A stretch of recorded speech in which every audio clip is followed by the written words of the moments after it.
Here are my favorite ESL adult speaking activities. So number one is the small talk activity. I like to make up a little grid about 5 by 5, and then I put various small talk topics in it. Like for example, weather, sports, hobbies, movies, TV shows, blah, blah, blah, etc.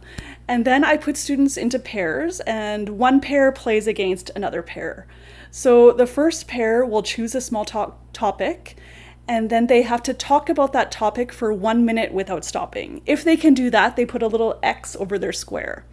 Then the next pair chooses a topic, and they have to talk about that for 1 minute without stopping. If they do, they can put in O.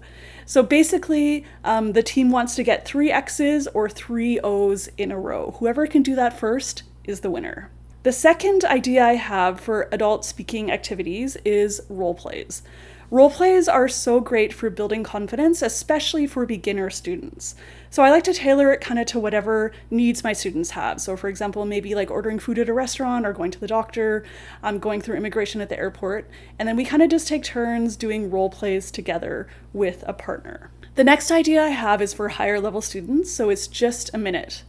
Just a minute is when I write a bunch of topics on the board. So for example, weather, sports, movies, TV shows, food, etc.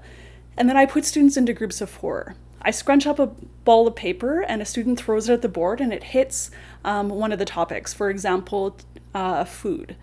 And then the first person in each group has to talk about food for 1 minute without stopping. The other 3 students in that group, they listen, and then at the end of that minute, they have to ask a follow-up question to that person.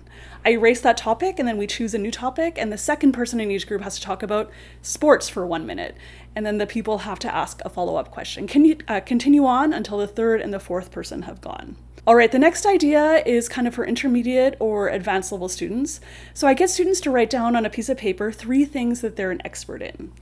And then I put students into pairs, and they have to have maybe about a 5 or 6 minute conversation with someone else about those topics that the people are experts in.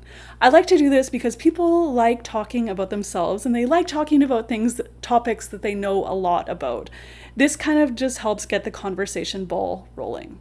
And the final activity I have for adult ESL activities is surveys.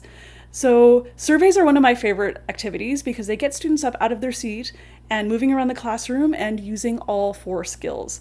So on my thing, for example, an introduction survey, I'll just put things like has a brother, is from Busan, loves pizza, plays soccer, etc. And then students have to circulate around the classroom, finding someone that would answer yes to that question. And once they answer yes, they have to ask a follow-up question and then just make a little note about what that person said. Okay, so that's it for my adult ESL speaking activities. If you like these activities, please be sure to check out my book, 39 No Prep, Low Prep ESL Speaking Activities for Teenagers and Adults.